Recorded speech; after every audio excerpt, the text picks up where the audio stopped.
우리가 신앙생활을 하다 보면 흔히 사용하는 표현이 있죠. 바로 시험에 든다, 시험에 빠진다 하는 그런 말입니다. 이 말의 뜻을 우리는 얼마나 정확하게 알고 있을까요? 일상적으로 우리가 사용하는 우리의 용법을 보면요, 두 가지로 크게 이야기합니다. 신앙을 흔들게 만드는 일, 내가 신앙에서 멀어지게 하는 그런 사건들, 나의 신앙을 회방하는 것들, 하나님을 의심하도록 만드는 것들, 그런 것을 시험이라고 이야기하죠. 또 다른 한편으로는 말 그대로 하나님께서 우리에게 내는 시험, 어떻게 하는지 보자 하고 우리에게 내주시는 그런 시험. 크게 이런 두 가지 뜻으로 우리는 사용합니다. 성경에서도 용법은 비슷합니다. 하나님의 선한 시험이 있고 사탄의 시험이 있죠. 아브라함에게 하시는 너의 아들을 바쳐라 하시는 하나님의 시험이 있는가 하면 예수님의 광야 시험처럼 사탄이 나타나서 유혹에 빠뜨리려고 하는 그런 시험, 두 가지가 있습니다. 그런데 어떤 시험이든 이겨내는 방법은 확실합니다. 간단합니다. 하나님을 선택하면 됩니다. 내 안에 있는 두 가지 욕망이 싸우는 게 아니라 두 가지 선택을 놓고 어떤 것이 좋으냐, 그런 것을 결정하는 게 아니라 시험은, 신앙에서의 시험은 나의 욕심, 나의 욕망과 하나님의 명령, 하나님의 뜻이 충돌하는 겁니다. 그래서 그 시험의 대답은 너무나 간단합니다. 하나님의 것을 선택하면 되는 것이죠. 아브라함도 하나님을 선택합니다. 나의 마음, 나의 인간적인 생각, 인간적인 정, 그것을 끊어놓고 그것이 천륜이라고 할지라도 끊어놓고 하나님을 선택하는 것이죠. 내 마음에 드는 두 가지 생각 가운데서 선택한 게 아니라 내 마음과 하나님의 마음 가운데서 하나님을 선택하는 거죠. 예수님의 광야 시험도 똑같습니다. 하나님을 선택하고 사탄을 물리치는 것이죠. 시험에 대해서는 우리가 이토록 잘 알고 있는데요. 시험을 대하는 우리의 태도, 시험을 앞에 둔 우리의 마음, 그것은 성경과 매우 다른 것을 우리는 발견하게 됩니다. 시험이 뭐냐 하는 질문에는 잘 알고 있어요. 이길 방법도 똑바로 알아요. 그런데 시험을 어떻게 생각하느냐 하는 질문, 시험에 대한 태도, 시험에 대한 감정에 있어서는 전혀 성경적이지 않게 살아간다는 겁니다. 제가 하나 물어보겠습니다. 여러분, 시험 당하고 싶으세요?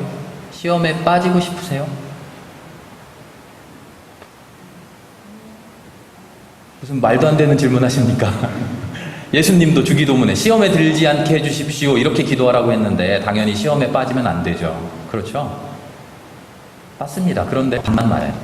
우리는 시험을 싫어합니다. 그렇죠? 어렵습니다. 힘들고 슬프죠. 시험에 빠지지 않기를 그래서 원합니다. 그리고 그것도 맞습니다. 그런데요, 더 중요한 것은 시험에 빠지느냐 빠지지 않느냐가 아니라 예수님이 말씀하신 내용도 시험에 빠지지 말아라, 시험에 빠지면 안 된다, 큰일 난다, 그게 아닙니다. 그럼 뭘까요? 오늘 우리는 야고보서를 읽었지만 같이 읽을 복음서의 말씀은요, 마태복음 26장의 말씀이었습니다. 예수님께서 잡히시기 전에 겟세마네 동산에 올라가시는 이야기입니다. 기억나실 겁니다. 베드로와 야고보와 요한 셋을 데리고 겟세마네 동산 위로 올라가십니다. 잡히시기 직전입니다. 너희들 여기서 기도하고 있어라 하고는 조금 더 멀리 떨어진 곳으로 혼자 가셔서 피가 땀이 될 지경으로 기도하셨다고 합니다. 기도를 한참 하시고 돌아오죠. 제자들 있는 곳으로 옵니다. 제자들 어떻게 하고 있습니까? 졸음에 빠져 있죠.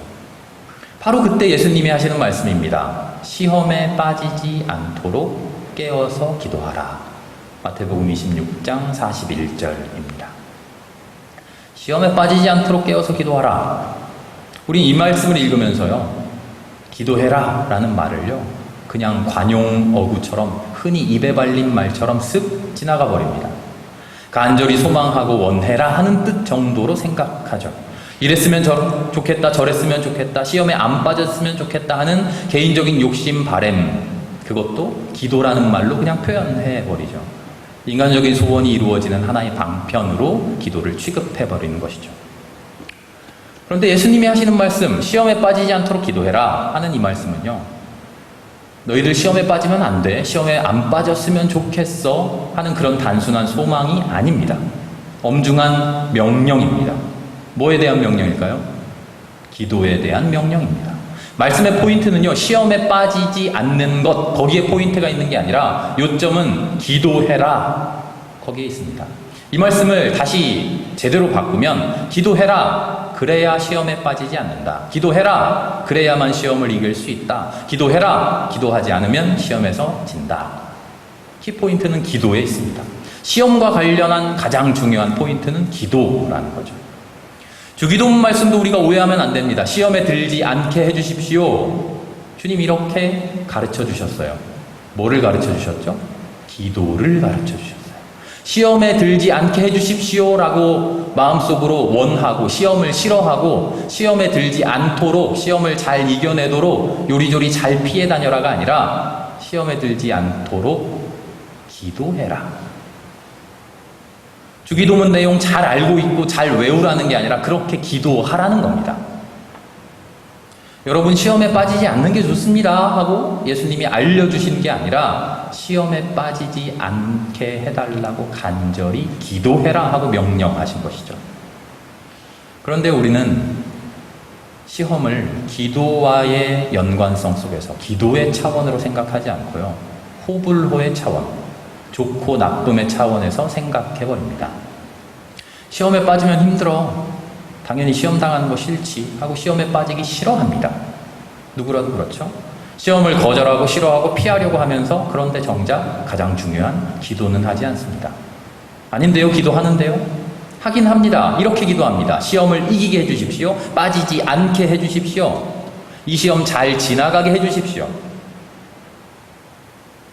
시험에 빠지지 않도록 기도해라 하신 예수님의 그 기도, 예수님이 명령하신 기도는 시험 빠지지 않게 해주세요, 시험 잘 지나가게 해주십시오 하는 그런 기도를 매달리고 간청하고 애원하라는 게 아닙니다. 하나님 저에게 왜 이런 시험 주셨습니까? 하나님 이 시험을 통과하기 위한 목적이 뭡니까? 나를 왜 이 시험 속에 두셔서 나에게 무엇 주시고자 하는 겁니까? 그 기도를 하라는 거죠. 내 욕심을 하나님께 간청하라는 게 아닙니다. 시험의 배후에 계신 하나님의 뜻, 하나님의 의도, 하나님의 섭리를 물어보라는 거죠. 아무 생각 없이 내 생각으로만 가득 차서 세상을 살아가고 있던 우리의 삶에 제동을 탁 걸고 멈춰라 하고 너의 뜻대로만 살아가지 말고 하나님의 뜻이 무엇인지를 생각해라 하고 시험을 주신 겁니다. 기도하는 기회를 우리에게 부여해 주신 것이죠. 그런데 그 기회에서조차 우리는 내 뜻만을 하나님께 간청하고 있으면 안 된다는 겁니다. 그러면서 우리는 기도하고 있다고 착각하죠. 하나님 이 시험 잘 지나가게 해주세요. 잘 지나가면 어떻게 하려고요? 내 생각대로 내가 가던 내 길 가려고요. 하나님 이 시험 이기게 해주세요. 기도하죠. 이기면 어떻게 하려고요? 내 욕심대로 가던 그 길을 다시 잘 가려고요. 우리는 그런 기도만 하면서 기도 열심히 하고 있다고 스스로를 속인다는 겁니다. 아니에요. 예수님이 하나님이 우리에게 주신 시험, 그 시험을 통해서 해라 하는 기도는 하나님 내가 가는 이 길이 왜 멈췄습니까? 내가 가는 이 길을 하나님 왜 막으셨습니까? 하나님의 뜻은 어디 있습니까? 그것을 물어보라는 거죠. 시험에 빠지지 않게 기도해라. 하나님, 예수님 명령하신 그 기도는 시험 잘 지나가게 해주세요, 시험 잘 이겨내게 해주세요가 아니라 시험을 통해서 내가 가는 길을 제대로 바라볼 수 있게 해주세요 하는 거죠. 아브라함이 왜 위대할까요? 내 마음속에 드는 생각, 내 마음속에 드는 욕망, 내 마음속에 드는 욕심, 인간으로서 어쩔 수밖에 없는 그 삶의 방향조차 하나님이 막아서셨을 때 알겠습니다 하고 인정하고 하나님께로 방향을 돌렸기 때문에 아브라함이 위대한 것이죠. 아브라함은 자신의 욕심을 굽혔을 뿐만 아니라 자신의 욕심뿐만 아니라 사람으로서 당연한 인륜, 천륜마저도 굽혔습니다. 왜요? 하나님이 그 길이 아니라고 말씀하시니까요. 예수님 광야시험 똑같습니다. 광야시험 3가지 문제라고 우리는 알고 있습니다만 성경 퀴즈 하면 물어보잖아요. 첫 번째 질문, 두 번째 질문. 3가지 질문이 아니라요, 이 세상을 살아가면서 우리가 당할 수 있는, 우리가 맞닥뜨릴 수 있는 이 세상의 모든 시험을 축약시켜 놓은 게, 상징적으로 응축시켜 놓은 게 예수님의 광야 시험이죠. 예수님이 보여주십니다. 그 모든 시험 앞에서 아니다, 하나님이 어떻게 말씀하시는지를 나는 그것을 따라가겠다. 모든 시험 앞에서 이 시험 이기게 해주세요. 이 시험 잘 돌파하게 해주세요. 잘 이겨내고 내 뜻대로 살게 해주세요가 아니라 모든 시험 앞에서 모든 것을 내려놓고 오직 하나님만 붙들었다는 겁니다. 그래서 예수님이 하나님의 아들 되신 거죠. 그래서 예수님이 그리스도이신 거죠.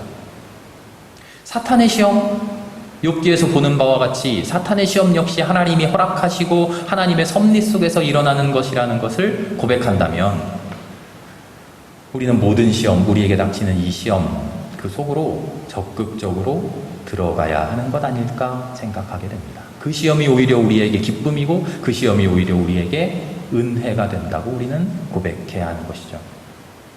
그래서 오늘 야고보 사도는 이렇게 말합니다. 그러므로 형제자매 여러분, 여러 가지 시험에 빠질 때 더할 나위 없는 기쁨으로 생각하십시오. 시험이 기쁜 일이랍니다. 왜 기쁩니까? 시험 자체는 힘들고 시험 자체는 아프지만 그 시험으로 인해서 결국 우리는 우리의 삶의 방향을 올바른 방향으로 수정하고 하나님께로 나아갈 수 있기 때문이죠.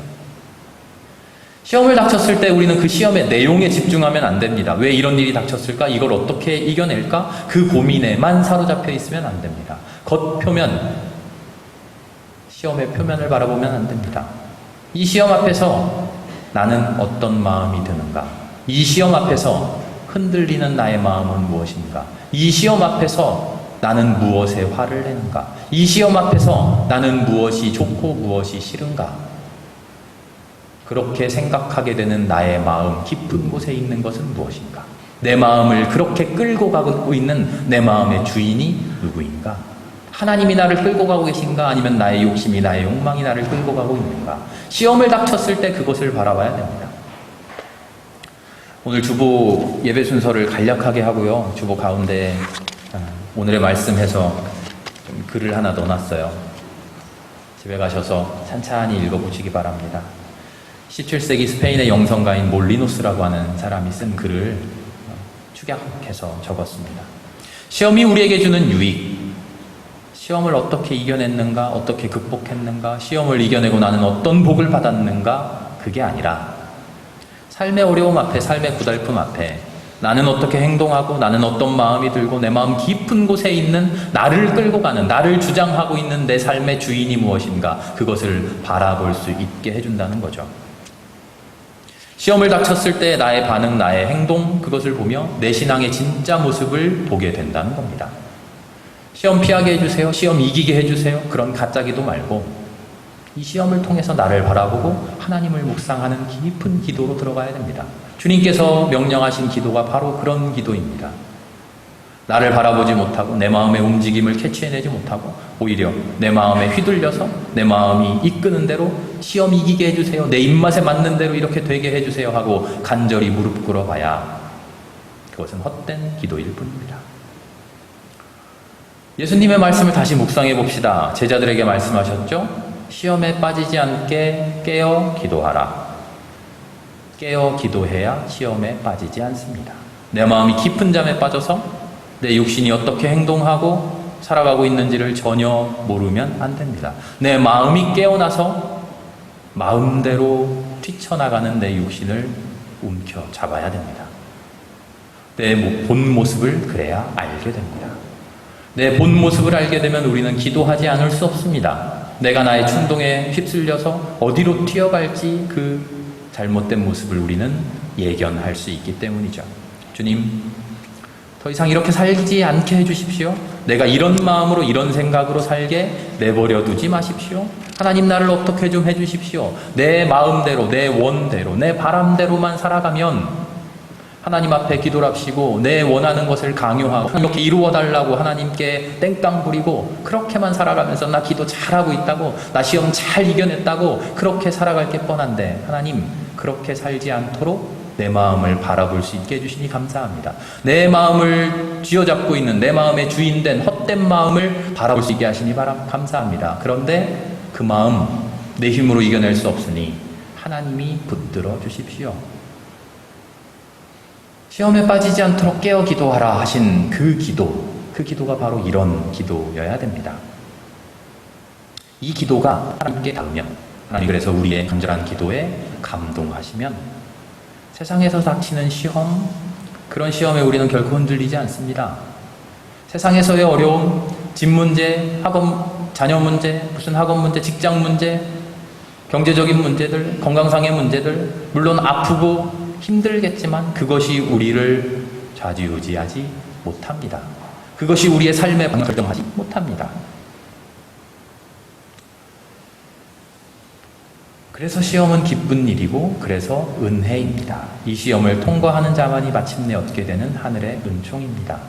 그 시험을 기도와 함께 맞이할 때만 은혜이고 기도와 함께 극복할 수 있을 때만 기쁨입니다. 기도가 쏙 빠져 있으면 시험은 아픈 힘일 뿐이고 좌절일 뿐이고 말 그대로 시험일 뿐입니다. 그러나 우리의 삶에 어려운 일은 당연히 남아있죠. 어떻게 이겨낼까? 어떻게 극복할까? 그런 고민하지 말라는 게 아닙니다. 해야 됩니다. 그러나 참된 기도를 한 후에 하나님과 깊은 교제를 마친 후에 내 모든 것을 내려놓고 내 삶의 주인된 거짓된 나를 하나님께서 통제하시라고 하나님의 손 앞에 맡겨드린 후에 그리고 나서 내 삶으로 들어와서 구체적인 문제를 치열하게 논의하면 됩니다. 그 뒤에 하나님은 우리에게 가장 적절한 것으로 큰 은혜로 큰 복으로 베풀어 주시겠지요. 기도의 순간에, 기도가 필요한 그 순간에 고민, 구체적인 고민 거기에 매달리지 말자는 겁니다. 야고보 사도의 말씀을 다시 한번 읽어봅시다. 믿음의 시련이 인내를 낳습니다. 인내는 우리를 완전하고 성숙하게 이끌어줍니다. 그리고 의심 없는 믿음을 통해 결국에는 하나님께로부터 모든 것을 받아 누리는 하나님의 아들, 딸 되게 합니다. 오늘 우리에게 수많은 시련, 수많은 시험 닥쳐옵니다. 기뻐하고 감사합시다. 시험을 주신 하나님께 영광 돌립시다. 그 감사와 기쁨이 우리의 삶을 이끌어가는, 주님 앞으로 이끌어가는 원동력 될 수 있도록 매 순간순간 10분 중에 하나님을 만나는 그런 우리 신앙인들 됩시다. 그리고 우리의 삶의 자리로 돌아와 그 구체적인 것들 잘 이겨내고 하나님이 주시는 세상의 복도 잘 누려갈 수 있도록 하나님이 주시는 은혜를 받아 누리는 은혜의 사람들 될 수 있기를 기도합니다.